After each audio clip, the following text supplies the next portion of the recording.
Hello welcome to competitive exams library. మనకి RRB technician grade 1 grade 3 notification అయితే విడుదలైంది. Already దాని మీద వీడియో చేయడం జరిగింది.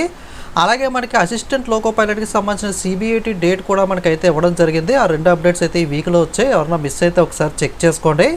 ఇక ఈరోజు మనం CN5 2024 అంటే ఎన్టీపీసీకి సంబంధించిన మనకి నోటీస్ అయితే విడుదలవడం జరిగింది. ఇది ఏంటి అంటే కనుక ఏదైతే CBT1 ఎన్టీపీసీ ఎగ్జామ్ జరిగిందో దానికి సంబంధించిన క్వశ్చన్ రెస్పాన్స్ అలాగే కీ అలాగే అబ్జెక్షన్ రైజ్కి సంబంధించి ఈ నోటీస్ అయితే విడుదల చేయడం జరిగింది.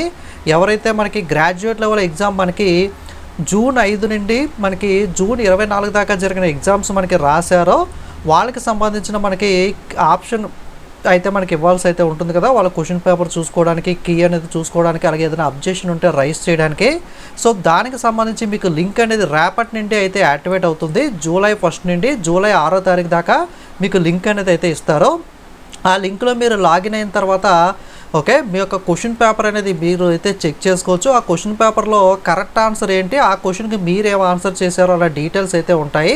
ఏదన్నా క్వశ్చన్కి మీరు ఆన్సర్ వాళ్ళు కీలో రాంగ్ ఇచ్చారు, ఇది మనకి రూల్ ప్రకారం ఇది ఆన్సర్ కాదు కానీ ఇది ఇచ్చారు అని మీకు అనిపిస్తే మీరు అబ్జెక్షన్ అయితే రైజ్ అయితే చేయొచ్చు. కేవలం జూలై 1 నుండి జూలై 6వ తారీఖు దాకా మాత్రమే అవకాశం అయితే ఉంటుంది. కాకపోతే మీరు అబ్జెక్షన్ రైజ్ చేయాలంటే ప్రతి క్వశ్చన్కి కూడా ₹50 ప్లస్ GST అనేది అయితే పే చేయాలి. పే చేసిన తర్వాత మీ అబ్జెక్షన్ రైట్ అని తెలిస్తే ఫర్దర్గా మనకి ఎప్పటికప్పుడు మళ్ళీ వాళ్ళైతే ఆ అమౌంట్ అయితే రీఫండ్ అయితే చేయడం అయితే జరుగుతుంది.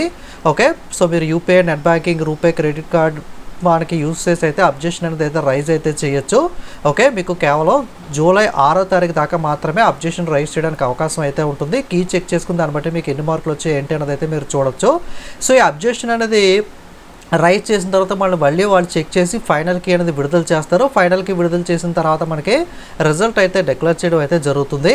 చాలామంది కూడా గ్రూప్ డి ఎగ్జామ్ ఎప్పుడు ఉంటుంది, మనకి ఎన్టీపీసీ అండర్ గ్రాడ్యుయేట్ ఎగ్జామ్ ఎప్పుడు ఉంటుందని అయితే అడుగుతున్నారు. ఎప్పుడు ఉంటుందంటే ఎవరికి కూడా కన్ఫర్మేషన్గా 100% ఇన్ఫర్మేషన్ అయితే తెలియదు. ఈ మంత్లో ఏదో అప్డేట్ వచ్చే అవకాశం అయితే ఉంది. మోస్ట్లీ ఈ గ్రాడ్యుయేట్ లెవెల్ అనేది కూడా మనకి స్టేజ్ అనేది కంప్లీట్ అయిపోయింది కాబట్టి సో ఈ మంత్లో ఏదైనా నోటీస్ అనేది వచ్చి ఓకే సో మనకి పెట్టచ్చు. మీరు ఎగ్జామ్ డేట్తో మీరు అయితే వర్రీ అవ్వకండి. ఎందుకంటే ఎగ్జామ్ డేట్ ఎప్పుడు పెట్టినా మీరు ప్రిపేర్ అయ్యి రెడీగా ఉండాలి. కానీ ఎగ్జామ్ ఎప్పుడు అనేది థింక్ చేయడం వల్ల మన చేతిలో మనకి ఏం లేదు కదా. ఎగ్జామ్ డేట్ ఎప్పుడు ఉంటుంది అన్నది మన చేతిలో లేదు కాబట్టి మీ చేతిలో ఉన్నదల్లా ప్రిపరేషనే. కాబట్టి మీరు ఫుల్ ఫ్లెడ్జ్డ్గా ప్రిపేర్ అయ్యి రేపు ఎగ్జామ్ పెట్టినా రాయడానికి రెడీగా ఉండే విధంగా మీరు ఫుల్ ఫ్లెడ్జ్డ్గా ప్రిపేర్ అయ్యి రెడీగా ఉండాలి తప్ప ఎగ్జామ్ ఎప్పుడు ఉంటుంది అన్న దాని మీద ఎక్కువ ఫోకస్ అయితే చేయకండి.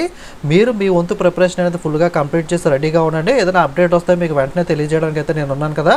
సో మీరు చేయాల్సిందల్లా మీ ప్రిపరేషన్ అనేది ఫుల్ ఫ్లెడ్జ్డ్గా కంప్లీట్ అయిపోతే మళ్ళీ రివిజన్ చేసుకుని ఇంకా ఏదైనా బ్యాలెన్స్ చాప్టర్స్ ఉంటే వాటిని చదువుకోవడం, ఇంకా ఇన్ఫర్మేషన్ అనేది తెలుసుకోవడం, మళ్ళీ రివైజ్ చేయడం లాంటివి అయితే మీరు చేస్తూ ఉండండి. ఎగ్జామ్ డేట్ గురించి అయితే ఎక్కువైతే వర్రీ అవ్వకండి.